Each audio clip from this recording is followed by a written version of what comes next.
क्या पूछ पकड़ते हैं कि चुनाव आयोग ने ऑर्डर कर दिया। अरे भाई क्या ऑर्डर करा, मैंने स्वयं कहा है कि हम चुनाव कराएंगे, इसमें कौन सी बड़ी बात है। इसी सदन में कहा है, लोकसभा में करा है, एज अ गृह मंत्री ऑन रिकॉर्ड करा है। उन्होंने कहा कि भाई राज्य का स्टेटस वापिस देंगे, तो ये भी मैंने कहा है कि अप्रोप्रिएट टाइम पर राज्य का स्टेटस हम वापिस देंगे। और सुप्रीम कोर्ट ने भी ये जो कहा है उसमें मेरे सदन में के बयान को और सॉलिसिटर जनरल के सुप्रीम कोर्ट के सामने बयान को कोट करते हुए कहा है।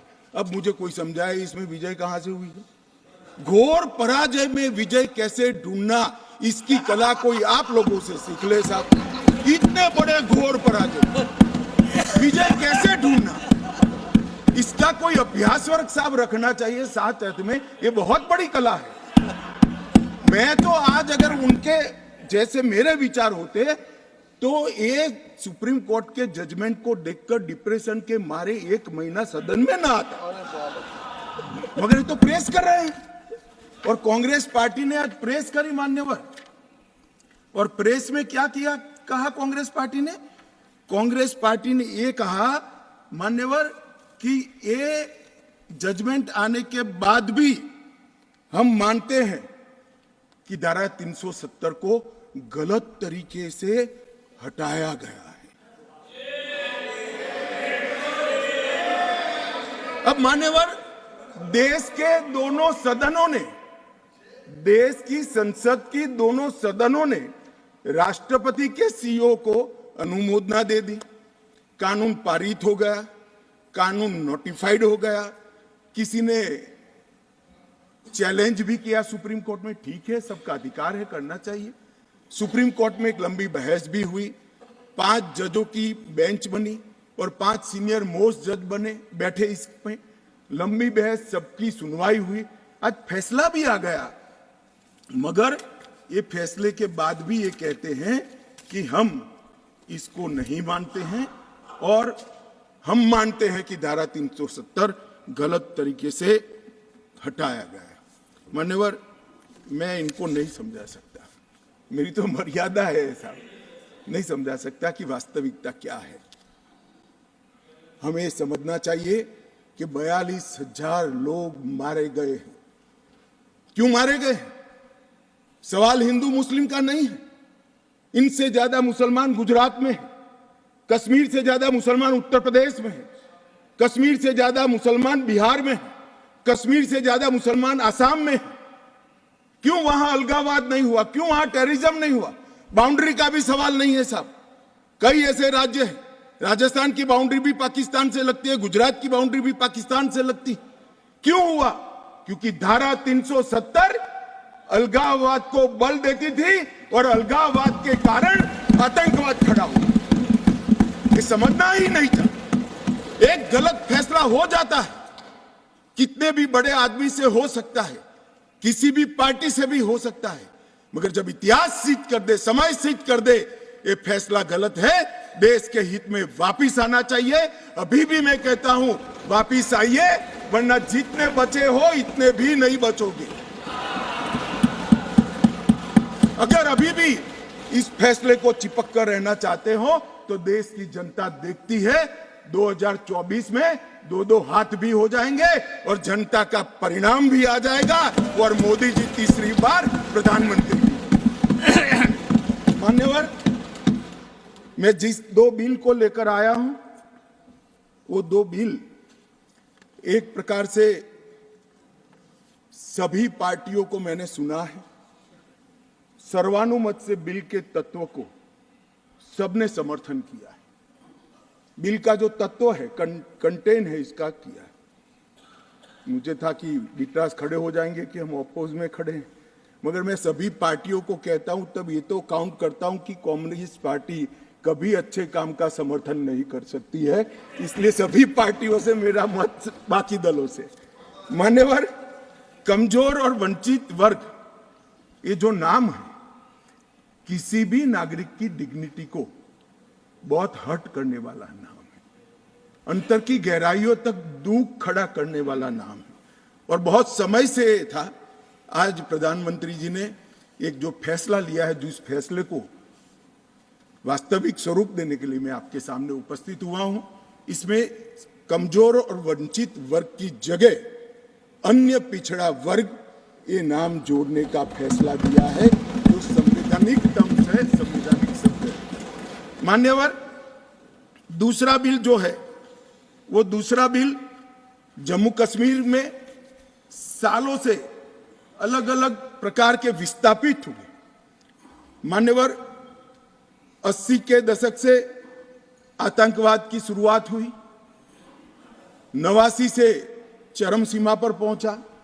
ढेर सारे कश्मीरी हिंदू, विशेषकर कश्मीरी पंडित और ढेर सारे सिख भाई घाटी छोड़कर पूरे देश भर में बिखर गए। जम्मू में गए, बेंगलुरु गए, गुजरात गए, दिल्ली गए, फरीदाबाद गए, देश भर में बिखरे। सभी राज्यों ने उनकी आवभगत भी की, सभी राज्यों ने उनको रिजर्वेशन भी दिया, कई राज्यों ने उनको नौकरी में प्रायोरिटी दी भी। कश्मीरियों को गले लगाने का काम पूरे देश ने किया है, पूरे देश की जनता ने। मान्यवर, वो बिखरे और ऐसे बिखरे कि अपने ही देश में वो विस्थापित हो गए, निराश्रित हो गए। जिनके पास अरबों खरबों की संपत्ति थी, वो दर दर की ठोकरे खाने के लिए मजबूर हो गए। मान्यवर, उन लोगों को सम्मान देने के लिए, और ये आंकड़ा कोई छोटा मोटा आंकड़ा नहीं है, 46,631 परिवार जो रजिस्टर्ड है वो वहां से विस्थापित हुए हैं, और 1,57,967 लोगों ने हमारे बहुत प्रयास के बाद 19 के बाद हमने एक अभियान चलाया, हर शहर में जाकर एडवर्टाइज दिया है, ऑनलाइन रजिस्ट्रेशन हो गया है, और इतने लोग अब तक रजिस्टर्ड हुए। तनख्वाह साहब ने कहा कि बहुत सारे हैं, करना चाहिए। मैं तो उनको निमंत्रित करता हूं, तनख्वाह साहब आप जितने भी छूट गए इसकी सूची लाइए, आधी सेकंड में मैं रजिस्टर कर आपको एक्नॉलेजमेंट दूंगा। मान्यवर, ऑनलाइन प्रक्रिया है, और मैं आज इस महान सदन के माध्यम से देश भर में बिखरे पड़े कश्मीरी पंडित और अन्य विस्थापितों को कहना चाहता हूं, नरेंद्र मोदी सरकार आपको न्याय देने के लिए कमिटेड है। आप मुझे लिखिए, कश्मीर सरकार को लिखिए, किसी भी विज्ञ के बगैर आपका रजिस्ट्रेशन कर दिया जाएगा। आप मतदार भी बनोगे, चुनाव भी लड़ पाओगे, और जम्मू कश्मीर के अंदर आप मंत्री बनकर भी जा सकते हो। आपको पूरा। मान्यवर, 3 युद्ध भी हुए, 1947 में और 48 में युद्ध हुआ। 31,779 परिवार आज के पाकिस्तान अधिकृत कश्मीर से शरण लेकर भारत में आए। इनमें से 26,319 परिवार तत्कालीन जम्मू कश्मीर राज्य में बसे, और शेष 5,460 परिवार अन्य भागों में बसे। दूसरा युद्ध हुआ 65 और 71 का, और छम्ब और नियाबत क्षेत्र से लगभग 10,065 परिवार विस्थापित हुए। 3500 परिवार 65 के युद्ध में हुए, और इतने ही करीब 71 के युद्ध में हुए। अब तक 47, 65 और 71 के युद्धों में लगभग 41,844 परिवार विस्थापित हुए हैं। उनको भी भारत सरकार ने ढेर सारी चिंता करी है, मैं आगे बताता हूं। मगर ये बिल जो है मान्यवर, 3 सीटें, 2 जम्मू कश्मीर से विस्थापित परिवारों के लिए और 1 सीट पाक ऑक्यूपाई कश्मीर से विस्थापित आए हुए कश्मीरी भाइयों के लिए रिजर्व करने का काम नरेंद्र मोदी जी ने बहुत मन के साथ, चाव के साथ और संवेदना के साथ किया। मान्यवर, ये जो फैसला है उसी एक्ट का हिस्सा है जिस एक्ट को सब चैलेंज करते हैं। मैं उनको बताना चाहता हूं, जब आप 5 अगस्त 2019 के बिल को चैलेंज करते हो, तब आप डिलिमिटेशन कमीशन एक्ट को भी चैलेंज करते हो। ये मत भूलो कि आप इनके रिजर्वेशन के खिलाफ बात करते हो। मान्यवर, डिलिमिटेशन कमीशन ने गंभीरता से विचार करने के बाद समुदायों का प्रतिनिधित्व नॉमिनेशन द्वारा कराने की सिफारिश की है। और मान्यवर, जम्मू कश्मीर प्रशासन ने, जो आज स्वाभाविक है राष्ट्रपति शासन है, उसने भी अपना अभिप्राय डिलिमिटेशन कमीशन को दिया था। भारत सरकार ने के गृह मंत्रालय ने भी दिया था कि इनके प्रति सिंपैथेटिक व्यू लेना चाहिए, इनका प्रतिनिधित्व होना चाहिए। जब वो अपनी जमीन में ही नहीं है तो असेंबली में कैसे चुनकर जा सकते हैं। मान्यवर, और ये आदेश उन्होंने प्रकाशित किया था, जिसको आज कानूनी जामा पहनाकर मैं ये बिल को लेकर उपस्थित हुआ हूँ। मान्यवर, ये जो डिलिमिटेशन कमीशन ने और भी कई फैसले किए हैं, मैं जरा सदन के सामने पूर्व की स्थिति और अभी की स्थिति बताना चाहता हूं। पूर्व में जम्मू में सिर्फ 37 सीट थी, 37 सीट थी। अब नए डिलिमिटेशन कमीशन ने 37 से बढ़ाकर 43 सीट जम्मू क्षेत्र में बनाने का कहा। मान्यवर, कश्मीर में 46 सीट थी, 46 सीटें थी। अब 46 की जगह 47 सीटें, 47 सीटें बनाने का कहा। इस तरह से जम्मू और कश्मीर दोनों को मिलाकर 83 सीटें थी। लद्दाख की सीटें निकाल दी है क्योंकि वहां यूटी बन चुकी। 83 सीटें थी, उसकी जगह 90 सीटें अब डिलिमिटेशन कमीशन ने करी है, जिसको भारत सरकार ने माना है। और पाक ऑक्यूपाई कश्मीर की 24 सीटों को आरक्षित रखा गया है, क्योंकि हम अभी भी मानते हैं, कोई जिसको जो बोलना है वो बोले। इस सदन में बोला हुआ शब्द इतिहास बनता है। मैं आज फिर से कहना चाहता हूं, पाक ऑक्यूपाई कश्मीर भारत का है, हमारा है, और हमसे कोई नहीं चाहता। मान्यवर, हमने 24 सीटें पाक ऑक्यूपाई कश्मीर के लिए सुनिश्चित की है। मान्यवर, अब तक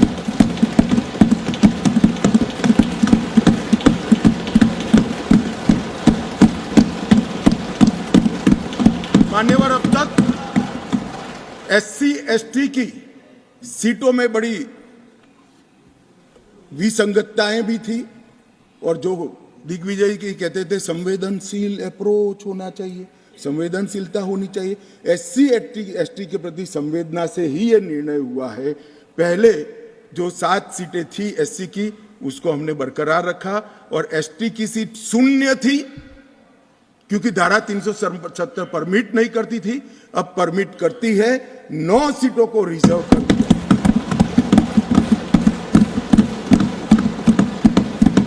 अरे जो कह रहे थे हमारे डॉक्टर साहब कि गुर्जर बकरवालों ने इस देश को बचाया है, मैं सदन में इस देश के गृह मंत्री के नाते कहना चाहता हूं, मान्यवर, कभी भी युद्ध हुआ, कभी भी आतंकवादियों ने पैंतरे रचे, मेरे गुर्जर बकरवाल भाइयों ने भारत के तिरंगे को ऊंचा रखा। और आज सालों के बाद आज उनको न्याय मिलने जा रहा है। इसका कम से कम मुझे तो बहुत संतोष है। किसी को संवेदनशीलता दिखे या न दिखे, 75 साल तक उनका अधिकार जो भारत के संविधान ने दिया था, कौन रोक कर बैठा था उसको? कौन रोक कर बैठा था? क्या कोई जवाब दे सकता है? जम्मू कश्मीर के ST भाइयों के अधिकारों को कौन रोक कर? ये 3 परिवार रोक कर बैठे थे मान्यवर, जो 370 को एंजॉय कर मान्यवर। और इसके अलावे भी ओपन सीट में भी वो लड़ सकते हैं। मान्यवर दिग्विजय सिंह ने कहा, मान्य सदस्य ने कहा कि भाई इसमें स्पष्टता नहीं है, इनको कितनी मिलेगी, इनको कितनी मिलेगी। मैं फॉर इंफॉर्मेशन दिग्विजय सिंह को कहना चाहता हूं, ये इन प्रिंसिपल बिल है। ट्राइबल डिपार्टमेंट और OBC डिपार्टमेंट से अलग से इसके बिल आएंगे, जिसमें इसके रिजर्वेशन की सीटों की और चिन्हित करने की व्यवस्था होगी। वो एक अलग प्रक्रिया है, मगर ये स्पष्टता से कर देते। मैं दिग्विजय सिंह को बहुत अच्छे तरीके से जानता हूँ सर। जब भी वो हंसकर बोलते हैं तब बहुत समाज के अंदर डिस्टर्बेंस होता है। बड़ा रिकॉर्ड है उनका, मैं रिकॉर्ड को जानता हूं। आज भी हंसकर बोले, मैंने बोला क्या निहितार्थ थे। फिर मैंने ध्यान से उनकी चीज को याद कर सोचा, तो मुझे मालूम पड़ा कि इन्होंने कहा कि भाई किसी का छीनकर तो नहीं लगू। ये गुर्जर और बकरवाल को लड़ाना चाहते हैं, गुर्जर और बकरवाल को लड़ाना चाहते हैं। मैं आज फिर से कह देता हूं मान्यवर, बैठ जाइए दिग्विजय जी, अब हो गया, लोग समझ चुके हैं आपको, बैठ जाइए। मान्यवर, मान्यवर, He is not yielding. He is not yielding. He is not yielding. Go ahead. Honorable Home Minister. He is not yielding. He is not yielding. मान्यवर, मैं स्पष्टता करना चाहता हूं, गुर्जर भाइयों की एक भी सीट लिए बगैर बड़े संवेदनशीलता से बकरवाल भाइयों को दिया जाए, हमें कोई आपत्ति। गुर्जरों को जो फायदा मिला है उसमें कोई बदलाव नहीं होगा। ट्राइबल के सारे फायदे एजुकेशन में और बाकी सारे नौकरियों के रिजर्वेशन में जितने भी फायदे गुर्जर भाइयों को मिल रहे हैं, पहाड़ियों को मिल रहे हैं, वो पहाड़ियों को जो भी मिलेगा वो उसके अलावे मिलेगा। एक भी नौकरी ना खत्म होगी, ना एक भी शिक्षा की सीट खत्म होगी। पूरा का पूरा अधिकार आपका भी रहेगा, उनका भी। मान्यवर, एक बहुत बड़ी चर्चा चली कि जवाहरलाल नेहरू जी का कश्मीर के लिए कंडक्ट और इस पर हमारा नजरिया थोड़ा तंग है। जहां तक तंग नजरिए का सवाल है साहब, देश की एक भी इंच जमीन का सवाल है, हमारा नजरिया तंग रहेगा, हम दिल बड़ा नहीं कर सकते। किसी को अधिकार नहीं है अपने बड़े हृदय को दिखाने के लिए देश का एक भूभाग देश से चला जाए और मूक दर्शक बनकर खड़े रह जाए, किसी को अधिकार नहीं। मैं आज फिर से कहता हूं, ये आरोप से मैं सहमत हूं। हमारा नजरिया तंग है। देश की एक इंच जमीन भी जाती है तो इसके लिए भारतीय जनता पार्टी का हर कार्यकर्ता मतलब सर्वोच्चता से संघर्ष करेगा, लड़ाई करेगा और लड़ेगा। हमें कोई इसमें शर्म की बात। मान्यवर, मैं कुछ बातें कहना चाहता हूं। बहुत कुछ कहा है, अभी कहा गया नेहरू के कारण कश्मीर यहां है, नेहरू जी के न होते तो शायद ये बिल ही नहीं आता और कश्मीर होता ही नहीं। इस तरह से कहा। मैं आज कहना चाहता हूं कि जो आजादी के बाद भारत की रचना को जानते हैं उनको मालूम होगा हैदराबाद में इससे भी बड़ा प्रॉब्लम हुआ था। क्या जवाहरलाल जी गए थे क्या?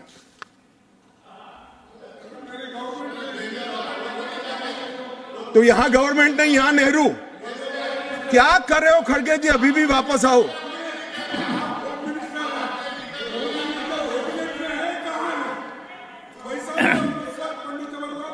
एक मिनट रिकॉर्ड पर है। कश्मीर में दिग्विजय जी ने सरदार पटेल का नाम नहीं लिया। एक नाम दिया शेख अब्दुल्ला का, दूसरा नाम दिया जवाहरलाल नेहरू का। तो वो होम मिनिस्टर थे, क्यों नहीं दिया भाई? अब सुनिए दिग्विजय जी, अब सुनिए, सुनना पड़ेगा, ऐसे नहीं चलेगा। हमने सुना है, धैर्य से सुना है। मान्यवर, जूनागढ़ में क्या जवाहरलाल नेहरू गए थे? हैदराबाद में जवाहरलाल नेहरू गए थे? लक्षद्वीप में जवाहरलाल नेहरू गए थे? जोधपुर में जवाहरलाल नेहरू गए थे? जवाहरलाल नेहरू एक ही जगह काम देखते थे, जम्मू कश्मीर में, जिसको आधा छोड़कर आ गए। एक ही जगह देखते। मान्यवर, दूसरा, विलय लेट क्यों हुआ? सारे लोग जानते हैं साहब, इतिहास को 1000 फुट नीचे दफन कर दो, वो ऐसा बीज है जो वटवृक्ष बनकर सच्चाई बाहर आ जाती है। सब जानते हैं कि हमारा विलय इसलिए लेट हुआ कि महाराजा पर किसी एक व्यक्ति को विशेष स्थान देने का आग्रह था, शेख अब्दुल्ला को विशेष स्थान देने का आग्रह था। इसके कारण विलय लेट हुआ और पाकिस्तान को आक्रमण करने का मौका मिला। मैं आज ये पूछना चाहता हूं कि इतने सारे कठिन राज्यों का विलय हो गया, कहीं पर 370 क्यों नहीं है? क्यों नहीं है? ना जोधपुर में है, ना जूनागढ़ में है, ना हैदराबाद में है, ना लक्षद्वीप में है। क्यों 370 नहीं है? कि संवेदनशील हृदय के कारण 370 है। संवेदनशील हृदय। मान्यवर, कंडीशन किसने रखी, किसने स्वीकार की? इतिहास जवाब मांगता है, देश की जनता जवाब मांगती है, जवाब देना पड़ेगा, भाग नहीं सकते इतिहास से कोई। मान्यवर, सेना भेजने में देरी क्यों हुई? और ये कहते हैं कि इसके बाद भी देरी हुई है। मैं साहब एक रेफरेंस सैम मानेकशॉ का देना चाहता हूं। फील्ड मार्शल सैम मानेकशॉ तब डायरेक्टर ऑफ मिलिट्री ऑपरेशंस थे। उन्होंने एक जगह पे कहा है कि कबीलाई हमलावर आक्रामक और लूट मचा रहे थे, तब चर्चा में ही व्यस्त थे। मैं व्यक्ति का नाम देना नहीं चाहता वरना खड़े हो जाएंगे। तब एक मीटिंग में सैम मानेकशॉ मौजूद थे। सरदार पटेल जी ने नेहरू जी को कहा, जवाहर आप कश्मीर चाहते हो या नहीं चाहते हो, देरी क्यों हो रही है?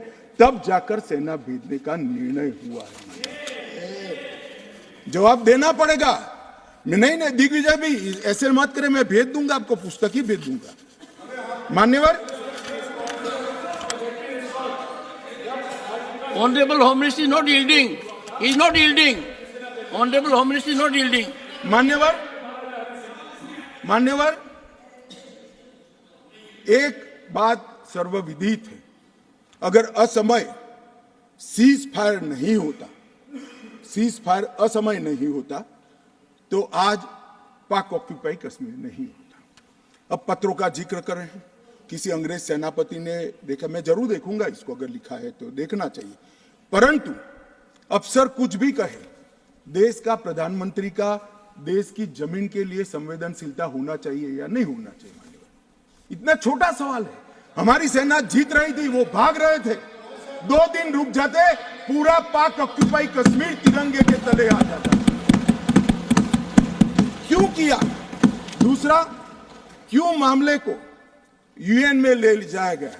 अब ये सारी चीजों को आप कहते हैं कि रेफरेंस लाइए। मान्यवर, मुझे मालूम था दिग्विजय सिंह, हाँ करता हूं, बैठिए, मुझे मालूम था साहब ये खड़े हो जाएंगे, इसलिए मैं लेकर आया। मैं एक कोट अनकोट पढ़ता हूं।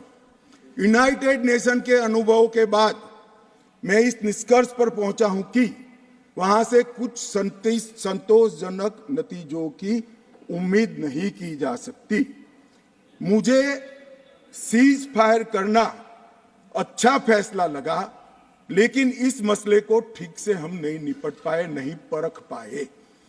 हम सीज फायर पर और विचार करके बाद में निर्णय करना चाहिए था। हालांकि ये सब भूतकाल की गलतियां हैं। ये जो कोट है किसी और का नहीं है, जवाहरलाल नेहरू का है। अब उनको तो मानोगे या नहीं मानोगे कि उन्होंने गलती की है, स्वीकार करी है। और साहब एक मिनट, सोर्स भी बता देता हूं, Nehru memorial museum and library, Jawaharlal Nehru connection, JNSG 143 part 1। और उस वक्त जब अरे भाई, स्वयं नेहरू कह रहे हैं मेरी गलती थी, क्यों इतना पकड़ कर रखा है पूंछ? मान्यवर, और चलो संयुक्त राष्ट्र में जाना भी था तो अनुच्छेद 51 में क्यों ले गए, जहां भारत के अधिकार सीमित होते थे? अनुच्छेद 35 में जाते तो भी हमें कोई दिक्कत नहीं होती। ये भी एक बहुत बड़ा गलत फैसला था। और मैं बताता हूं मान्यवर, एक कहते हैं कि धारा 370 निरस्त कर दी। अगर कल को ये 40 साल के बाद, जोर से बोले मनोज झा जी, 40 साल के बाद, क्योंकि ये मानते हैं कि 40 साल के बाद मैं नहीं हूंगा, मैं तो 60 का हो गया, मेरा आयु 40 साल का हो ही नहीं सकता। वो कहते हैं 40 साल के बाद इतिहास पूछेगा तो कौन रिस्पॉन्ड? मैं बताता हूं, 2 सदी तक अगर धारा 370 का फैसला गलत है तो मेरी सरकार का है, मेरा फैसला। प्रधानमंत्री नरेंद्र मोदी जी ने फैसला लिया है। ना मोदी जी इस फैसले से भाग सकते हैं, ना हमारी कैबिनेट भाग सकते हैं, और ना हमारा पार्टी भाग सकता है। रिस्पॉन्सिबिलिटी ऑन करनी पड़ती है। जब इमेज बिल्डिंग के लिए बड़े बड़े फैसले लेते हैं, संवेदनशील दिमाग से फैसले लेते हैं, तब इसको ऑन भी करना पड़ता है। और देश को जवाब भी देना पड़ता है। इस तरह से नहीं चलता है इतिहास। और इतिहास, मेरी बात आज भी मानकर चलिए दिग्विजय सिंह, इतिहास किसी को नहीं बख्शता है, किसी को नहीं बख्शता है। मान्यवर, आज जो बिल लेकर मैं आया हूं, काफी लोगों ने पूछा कि क्या बदलाव आया है। अब मेरी कोई चश्मे की दुकान तो है नहीं जिससे वास्तविकता दिखाने का चश्मा मैं किसी को पहना सकूं। सबको अपने अपने चश्मे से देखना पड़ेगा, और चश्मे का अगर कांच गलत है तो दृश्य गलत हो जाता है। मान्यवर, पूरा कश्मीर और जो 2 करोड़ यात्री पूरे देश से जाकर आए, लाखों यात्री अमरनाथ यात्रा कर आए, हर महीने लाखों यात्री वैष्णो देवी के दर्शन करके आते हैं, और 100 से ज्यादा अधिक फिल्मों के शूटिंग हुए हैं, वो सभी एक मुख से कहते हैं कि कश्मीर की परिस्थिति अच्छी है, मगर स्वीकार करने को तैयार नहीं। मुझे मालूम नहीं है कौन सा चश्मा पहनकर ये देखते हैं। मान्यवर, मैं आज कहना चाहता हूं कि जिस कश्मीर में 40,000 से ज्यादा लोग मारे गए, कई पिताओं ने अपने कंधों पर बेटे के जनाजे लेकर गए। मान्यवर, अपनी बेटी की डोली तक कई लोग नहीं देख पाए, और कई बहनों ने अपने भाई को खो दिया। इनकी वेदना, हृदय अगर संवेदनशील है तो ही इसका अनुभव कर सकते हैं, मगर हमारे हृदय में जिनके हाथ में हथियार है, इसके लिए ही संवेदना है, तो इसका रास्ता मेरे पास नहीं है। मान्यवर, मैं इनकी मदद नहीं कर सकता, क्योंकि हमारे लिए मन में संवेदना है कश्मीर के युवा के लिए, कश्मीर की बच्चियों के लिए, और घाटी के भविष्य के लिए संवेदना है, आतंकवादियों के लिए नहीं। मान्यवर, मैं समझता हूं कि आज आर्टिकल 370 समाप्त होने के बाद, और उसके पहले भी नरेंद्र मोदी जी की सरकार आई 2014 में, आज युवाओं का भविष्य ब्लैक नहीं है, परंतु स्कूल का ब्लैक बोर्ड उनका भविष्य बन गया है, वो पढ़ाई लिखाई। जो युवा, मान्यवर, पत्थर लेकर घूमते थे, मोदी सरकार ने, इस प्रधानमंत्री ने इसके हाथ में लैपटॉप पकड़ाने का काम किया है, पूरी दुनिया का एक्सेस। और आतंकवाद और अलगाववाद की बात करने वाले लोग धारा 370 कर आधार बनाकर अलगाववाद की बात करने वाले लोग, आज जो लोग बात करते हैं, उनकी कश्मीर की जनता अनसुनी करती है, डेमोक्रेसी और डेवलपमेंट की बात करती है। मान्यवर, ये आज बदलाव हुआ है। अभी कह रहे थे कि मैंने सदन में कहा था कि आतंकवाद समाप्त हो जाएगा। मैं मेरे जीवन में बोला हुआ भूलता नहीं हूं, और जो बोलता हूं उसको ओन करता हूं। मैंने कहा था कि 370 के कारण अलगाववाद की भावना समाप्त हो जाएगी, और जब अलगाववाद की भावना समाप्त होगी, सहन आतंकवाद कम हो जाएगा, समाप्त हो जाएगा। मान्यवर, ये बीच मझधार में 40 साल इन्होंने गलतियां करी, 80 के दशक से गलतियां करते आए, संवेदनशील हृदय से सोचते रहे, संवेदनाएं हथियार उठाने वालों के लिए रखे, और इस 40 साल की गलती को ऐसा सोचते हैं कि मोदी जी के 4 साल में सुधर जाएगा। मगर आपकी बात सही है, अपेक्षा ऐसी ही रखनी चाहिए। मैं अब विषय पर, मान्यवर, मैं बहुत पास में नहीं जाता, जब चरम सीमा पर थे तब तो आंकड़े बहुत भयावह थे, 90 के दशक में बहुत भयावह आंकड़े थे। परंतु मैं यूपीए शासनकाल की बात करना चाहता हूं। 2004 से 14 जब सोनिया जी और मनमोहन जी की सरकार थी, कुल आतंकवादी घटनाएं 7,217 हुई थी, और अब आतंकवादी घटनाएं सिर्फ 2,197 हुई है। ये 10 साल। अब सुन लीजिए, बाद में मुद्दा खड़ा करिए खड़गे जी। 70% की कमी हुई है मान्यवर, 70% की कमी हुई, और उसमें धारा 370 हटाने के बाद केवल और केवल 4 साल ही गए। सिक्योरिटी फोर्स और नागरिक टोटल 2829 करीब 3,2900 नागरिक और सिक्योरिटी फोर्सेस मारे गए। अब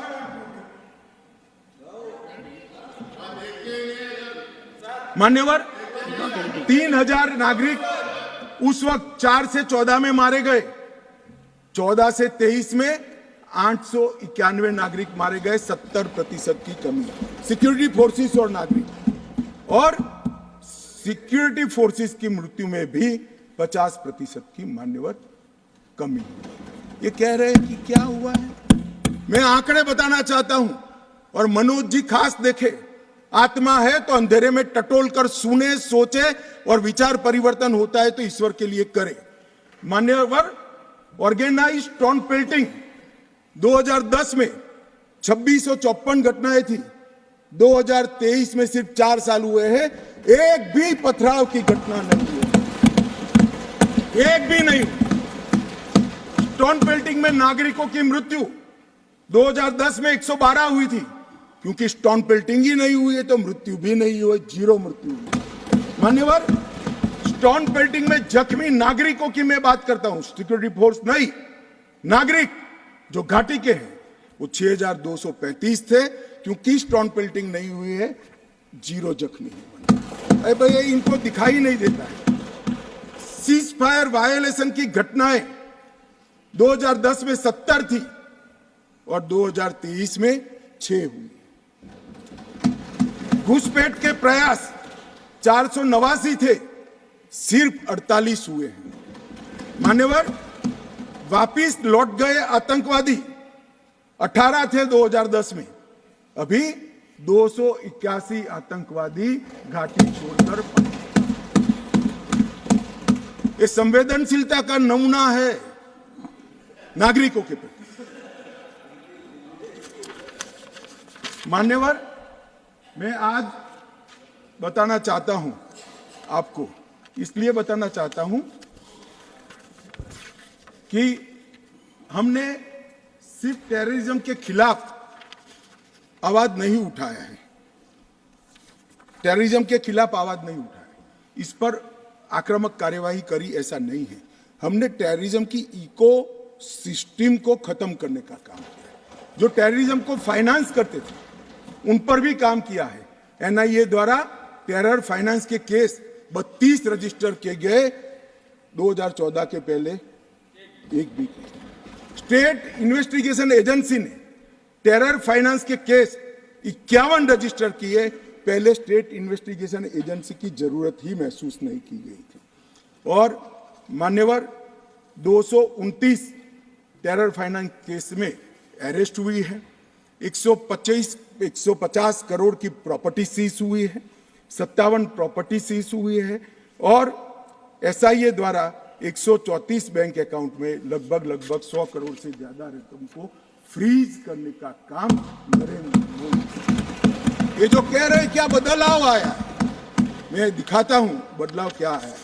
मान्यवर आज मैं इतना कह रहा हूं कि हमने एक बहुत बड़ा कठोर निर्णय सुरक्षा की दृष्टि से हमने उठाए हैं। मान्यवर मैं आज बताना चाहता हूं, पहले 2014 के पहले और आर्टिकल 370 नाबूद होने के पहले आपने देखा होगा आतंकवादियों के जनाजों में 25-25 हजार की भीड़ आती। मैं सभी सदस्यों को कहना चाहता हूं, एक भी दृश्य अभी देखा है 370 के बाद? ना, कोई नहीं करता सर, क्योंकि हमने निर्णय किया है जो भी आतंकवादी मारा जाएगा उसी जगह पे संपूर्ण धार्मिक सम्मान और रीति रिवाज के साथ वहीं दफना दिया जाएगा। स्टोन पेल्टिंग क्यों कम हुई? जितनी नौकरियों की एडवर्टाइज है इसमें सरकार ने तय कर लिया है कि स्टोन पेल्टिंग का एक भी केस अगर रजिस्टर है तो वो परिवार में से किसी को नौकरी नहीं मिली। क्यों ये विदेश से भागकर आतंकवाद करते हैं वो लोग डरे हैं? क्योंकि हमने तय किया है जिसका परिवार का जन पाकिस्तान बैठकर आतंकवाद को प्रोत्साहन देता है उसके परिवार में किसी को नौकरी नहीं मिलेगी। मान्यवर हमने तय किया है कि जो टेलीफोन रिकॉर्ड के आधार पर प्रस्तापित होता है कि किसी का परिवार का व्यक्ति लिप्त है आतंकवाद को बढ़ावा देने में, तो नौकरी में है तो भी उसको डिसमिस करने के सर्विस रूल्स हमने बनाए। मान्यवर, जीरो टेरर प्लान और कंप्लीट एरिया डोमिनेशन के माध्यम से पूरे टेररिस्ट प्रभावित क्षेत्र को आज हमने सुरक्षित करने का काम किया है। मान्यवर, आज मैं कहना चाहता हूं, जेल अड्डा बनकर पड़ी रही थी। नरेंद्र मोदी सरकार ने जेलों के अंदर जहमर लगाकर सख्ती लगाने का काम किया है और 105 करोड़ की लागत से एक नई जेल बन रही है जो सिर्फ टेररिस्टों के लिए बनेगी। मैं विश्वास के साथ कहता हूं, वो जेल की सुरक्षा कोई भेद नहीं पाएगा और टेररिज्म के अंदर कोई अपना योगदान नहीं देगा। मान्यवर, बार काउंसिल में भी जो समर्थक थे उनको भी संदेश कर दिया गया है और रोजगार, पासपोर्ट और गवर्नमेंट कॉन्ट्रैक्ट के लिए भी हमने ढेर सारी चीजें करी हैं। मान्यवर, आदत पड़ गई थी, हमले हो तो बुला देना, इधर उधर कोई बड़ा एक्शन ले लेना जिससे दूसरे दिन के अखबार के टाइटल बदल जाए। हम छिपाने में विश्वास नहीं करते हैं। मान्यवर, हमारे समय में भी हमले हुए शुरू में, क्योंकि पुरानी आदत पड़ी थी। उरी में भी हुआ, पुलवामा में भी हुआ। हमने सर्जिकल स्ट्राइक और एयर स्ट्राइक कर घर में घुसकर जवाब देने का काम है। हमें संवेदनशीलता कश्मीर के युवाओं के लिए, मगर संवेदनशीलता की व्याख्या टेररिज्म के लिए नहीं। माफ करना दिग्विजय जी, टेररिस्टों के लिए हमारे मन में कोई संबंध नहीं। हथियार डाल दे, मेन स्ट्रीम में आए, स्वागत है उनका। मैं आज भी कहता हूं, नॉर्थ ईस्ट में कई लोग हथियार डालकर मेन स्ट्रीम में आए हैं। अगर कश्मीर में भी युवा भले हाथ में हथियार पकड़ा हो, हथियार डाल दे, कानून की अदालत के शरण में आए, हम उसका स्वागत करते हैं। संवेदना से हमारा हृदय भरपूर। मान्यवर, हमने जो किया है वो युवाओं के लिए किया है। मान्यवर, ये लोग पूछते हैं कि क्या हुआ। हमने धारा 370 और 35A को हटा दिया। मान्यवर, धारा 370 और 35 से कश्मीर के लोगों को तो अन्याय करती ही थी, मगर देश के आत्मसम्मान को भी ठेस पहुंचा। ये सिर्फ कश्मीरी लोगों का सवाल नहीं था, मनोज जाजिब, कश्मीरी लोगों का सवाल नहीं था, 130 करोड़ लोगों का सवाल था। हमारे स्थापक नेता श्यामा प्रसाद मुखर्जी ने उस वक्त सवाल उठाया था और नेहरू जी की मिनिस्ट्री छोड़ दी थी कि एक देश में 2 विधान, 2 प्रधान और 2 निशान कैसे हो सकते हैं? नहीं हो सकते। और इसलिए इन्होंने इस पर आंदोलन किया और उनकी शंकास्पद मृत्यु हो गई और वो शहीद हो गए। मान्यवर, आज मुझे आनंद है, कश्मीर के लिए मरने वाला हर फौजी, छोटे से छोटा व्यक्ति, नागरिक से लेकर श्यामा प्रसाद मुखर्जी तक, जिनने बलिदान दिया है, वो सभी लोगों की आत्मा आज इस देश में से 2 विधान, 2 निशान और 2 प्रधान समाप्त कर संतुष्टि का सांस लेगी। आज सुप्रीम कोर्ट का फैसला मान्यवर ऐतिहासिक फैसला है और ये फैसले को मैं बहुत मन के साथ 130 करोड़ की जनता की ओर से स्वागत भी करता हूं और अभिनंदन। मान्यवर, आज एक संविधान, एक राष्ट्रध्वज और एक प्रधानमंत्री बन चुका है।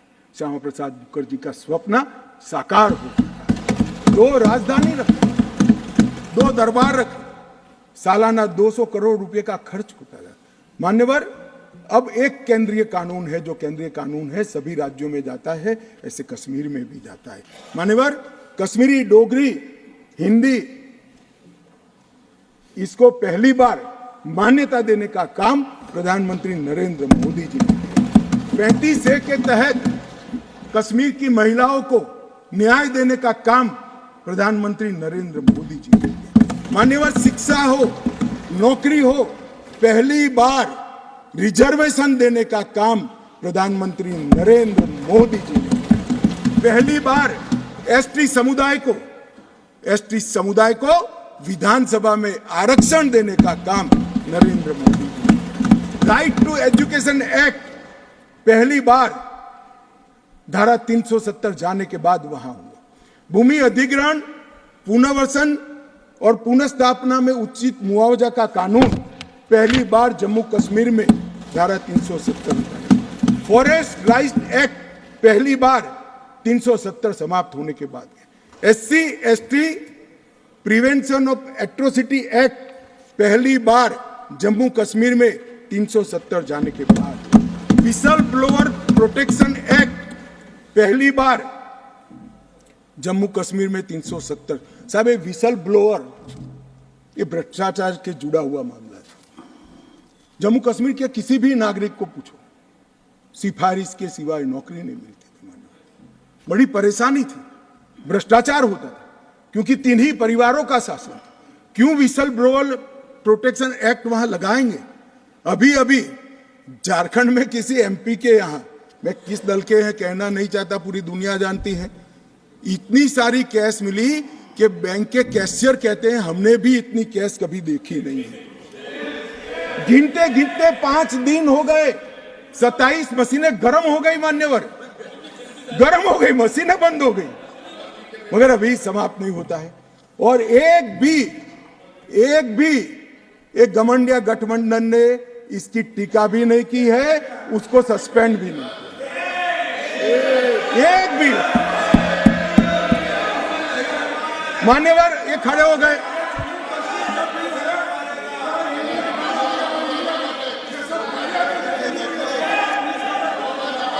चलो इंडिया अलायंस ने, मान्यवर इंडिया अलायंस ने इसकी टीका भी नहीं की।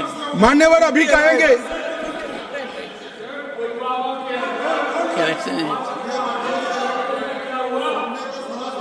Correction is elected, but take it. मान्यवर मुझे मालूम है नहीं बैठेंगे, क्योंकि OBC को सम्मान देना है, महिलाओं को रिजर्वेशन देना है, ये नहीं बैठेंगे, मुझे पूरा भरोसा है। वॉकआउट करेंगे। कितनी भी कटु बात को हम सुन लिए, अब आप जवाब नहीं सुनोगे? क्या बात है? 6 घंटे तक मैंने सुना है आपको, कैसे ना नहीं सुनोगे मुझे?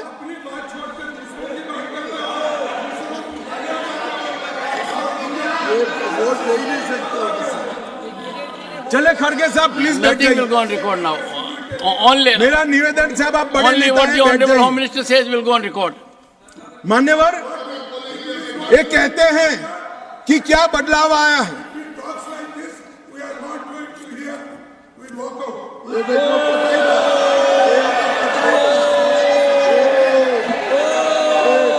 ओबीसी बोलिए साहब, वापस ओबीसी बोलिए, महिला ओबीसी। अरे महिला और ओबीसी के लिए नहीं बैठ सकते।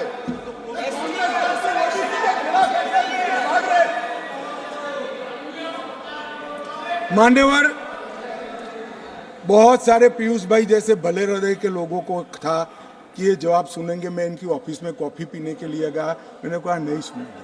तो पीयूष भाई ने मुझे पूछा क्यों नहीं सुनेंगे? मैं कोई कांग्रेस पार्टी ओबीसी विरोधी पार्टी है, इसलिए निश्चित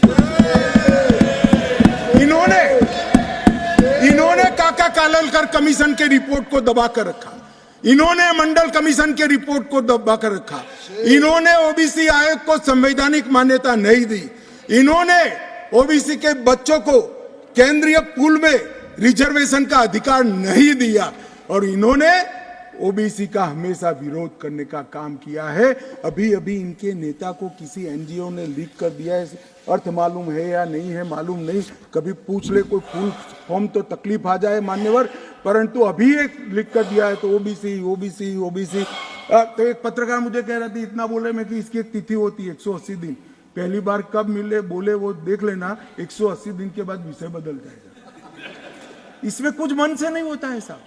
पूरा जीवन इनके पिताजी ने संसद के लोकसभा में खड़े रहकर मंडल कमीशन को लागू करने का विरोध कर दिया, वो आज ओबीसी की बात कर रहे हैं। मुझे तो भरोसा साहब नहीं बैठेंगे, मगर साहब ये पूछ रहे थे क्या परिवर्तन आया है। मैं आज उनको कहना चाहता हूं कि मुरली मनोहर जी राष्ट्रीय अध्यक्ष थे, नरेंद्र मोदी जी हमारी यात्रा के संयोजक थे, लाल चौक में तिरंगा फहराना था, हम सभी गए थे, हमें जाने नहीं दिया। मोदी जी और कुछ लोग जान की परवाह करे बगैर गए और तिरंगा फहराया। तिरंगा फहराने के लिए भारत के हिस्से पर सेना को दखल करना पड़ता था, वही लाल चौक में 26 जनवरी को घर घर तिरंगा फहरा गया। मान्यवर कहते हैं क्या परिवर्तन आया है? 30 साल से थिएटर बंद थे, थिएटर नहीं चलते थे कश्मीर में। क्यों नहीं चलते थे? मैं इसकी मीमांसा में नहीं जाना, परंतु आज कश्मीर में 3 थिएटर चालू हो गए हैं और 18 थिएटर घाटी में खुलने के तैयार हो गए हैं और कई लोगों ने लोन का एप्लीकेशन किया। मान्यवर, शूटिंग नहीं होता था। 21 से अब तक 24 तक 100 शूटिंग हो चुके हैं मान्यवर, 100 शूटिंग हो चुके हैं मान्यवर। ये सब कहेंगे, इसको भी धर्म के चश्मे से देखेंगे। मैं आज कहना चाहता हूं कि मुहर्रम का जुलूस भी 30 साल तक नहीं निकला था, अभी नरेंद्र मोदी सरकार के समय में। मान्यवर, इनको बदलाव दिखाई नहीं पड़ेगा। जैसे मैंने कहा, उनके चश्मे में खराबी है, वो आज भी गलती स्वीकार करने के लिए तैयार नहीं है। मगर मैं उनको कहना चाहता हूं कि देश आपकी स्वीकृति का मोहताज नहीं है। देश की जनता अब समझ चुकी है कि कश्मीर के सवाल के मूल में जवाहरलाल नेहरू की गलतियां थी, वो पूरा देश। मान्यवर, जीएसडीपी वो डेवलपमेंट का बड़ा द्योतक होता है। 1 लाख करोड़ का जीएसडीपी था 2014-15 में और आज 2,27,927 करोड़, डबल हो चुका है। डिग्री कॉलेज 94 थे, आज 147 है। ना आईआईटी था, ना आईएम था, ना एम्स था। आईआईटी भी खुल चुका, आईएम भी खुल चुका, 2 एम्स की प्रक्रिया चल रही है, एक खुल चुका है, दूसरा खुल जाएगा। मेडिकल कॉलेज 4 थे, 7 नए मेडिकल कॉलेज खुले। नर्सिंग कॉलेज 1 भी नहीं था, 15 नर्सिंग कॉलेज खुले। मेडिकल सीट 500 थी, आज 1300 मेडिकल सीटें हैं। पीजी मेडिकल सीट 367 थी 70 साल में, आज 297 नई जोड़ने का काम नरेंद्र मोदी सरकार ने किया। मिड डे मील के तहत सिर्फ रिकॉर्ड पर, करप्शन तो जो होता होगा, रिकॉर्ड पर 6 लाख बच्चों को भोजन मिलता था, आज 9,31,000 बच्चों को भोजन मिलता है मान्यवर। और मान्यवर, 30 लाख से टूरिस्ट का आंकड़ा 2 करोड़ पार कर गया मान्यवर। ये बताता है कि घाटी में ठीक है। 1485 से अधिक होम स्टे, अभी बताया जांगड़ा जी ने कि पहचान छुपा कर जाना पड़ता था, अच्छी गाड़ी में नहीं बैठ सकते थे, परिचय नहीं दे सकते थे। यहां घाटी के मुसलमान भाइयों के वहां होम स्टे चल रहा है और गुजरात, महाराष्ट्र, बंगाल से जाने वाले व्यक्ति इनके घर में रहकर खाना खाकर घाटी का लुत्फ लगभग 10,000 बिस्तर होम स्टे के अंदर हो गए मान्यवर। और प्रधानमंत्री ग्राम सड़क योजना प्रतिवर्ष 1100 का एवरेज था, अब 8,086 किलोमीटर का एवरेज बना है। 47 स्मार्ट सिटी के तहत योजनाएं थी, आज 173 है। प्रधानमंत्री आवास सिर्फ 24,000 बने थे, आज 1,45,000 बने हैं। घरेलू नल कनेक्शन सिर्फ 7,82,000 थे, आज 13,54,000 बने हैं। गठित की गई सेल्फ हेल्प ग्रुप 4,000 थी, आज 19,000 है। माननीय शिशु मृत्यु दर जो सबसे कठिन हेल्थ पैरामीटर है, इसका गिरावट बहुत कठिनता के साथ होता है। जो हेल्थ के पैरामीटर्स को जानते हैं उनको मालूम होगा। 1,000 पर 22 शिशु मारे जाते थे, आज 1,000 पर सिर्फ 16 शिशु मारे जाते हैं। 47 जन औषधि केंद्र थे, आज 227 जन औषधि केंद्र वहां पर स्थापित हो चुके हैं। मान्यवर, इनको दिखाई नहीं पड़ेगा। मैं आज चले गए हैं, मगर दिग्विजय जी को कहना चाहता हूं, ये नरेंद्र मोदी जी के हृदय की संवेदना है कि घाटी और जम्मू में इतना बड़ा बदलाव डेवलपमेंट के क्षेत्र के अंदर हुआ है। मान्यवर, सिर्फ हाइड्रो इलेक्ट्रिसिटी में 30,000 करोड़ का भारत सरकार ने इन्वेस्ट किया। रेलवे का पैसा अलग, नेशनल हाईवे का पैसा अलग। मान्यवर, लगभग पेंशन के लाभार्थी सिर्फ 6 लाख थे, रजिस्ट्रेशन नहीं होता था जम्मू की साइड से। अब ट्रांसपेरेंट रजिस्ट्रेशन के बाद 10 लाख लाभार्थी पेंशन के हो गए हैं। फूड सिक्योरिटी का कवरेज 43.8% था, आज 100% हो चुका है। हेल्थ कवरेज देश भर में एकमात्र राज्य ऐसा है जहां प्रधानमंत्री आयुष्मान भारत योजना मान्यवर सिर्फ गरीबों के लिए नहीं है, गरीब से लेकर धनी से धनी तक, फारूक अब्दुल्ला जी तक, सभी को प्रधानमंत्री आयुष्मान भारत योजना का फायदा मिलता है। ओपन एप्लीकेशन 50 से 60% था, अब 100% है। ऑनलाइन सर्विसेज सिर्फ 60 सेवाओं में थी, आज 1100 सेवाओं में ऑनलाइन सर्विसेज हो गई है। और स्पोर्ट्स में युवाओं की भागीदारी सिर्फ 2 लाख थी, आज 2022 में जम्मू कश्मीर के 60 लाख युवाओं ने खेलों में हिस्सा लिया। मान्यवर पूछते हैं कि क्या बदलाव आया, मैं इनको ही बताना चाहता हूं।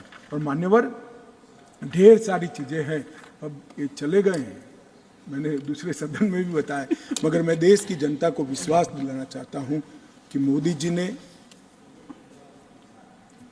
लाल किले सी प्राचीर से इस देश को वादा किया था, और मोदी सरकार और प्रधानमंत्री स्वयं इस चीज पर अड़े हैं कि कश्मीर के युवाओं को हाथ में कभी बंदूक नहीं लेनी पड़ेगी, पत्थर नहीं लेने पड़ेंगे, इनके हाथ में लैपटॉप और किताबें भी होगी, नए कश्मीर की शुरुआत होगी। मान्यवर आतंकवाद मुक्त कश्मीर बनने की शुरुआत हो गई है।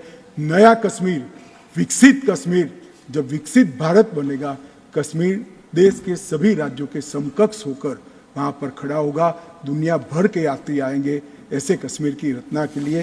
ये जो विधेयक लेकर मैं आया हूं, मैं आपको निवेदन करता हूं सभी लोगों को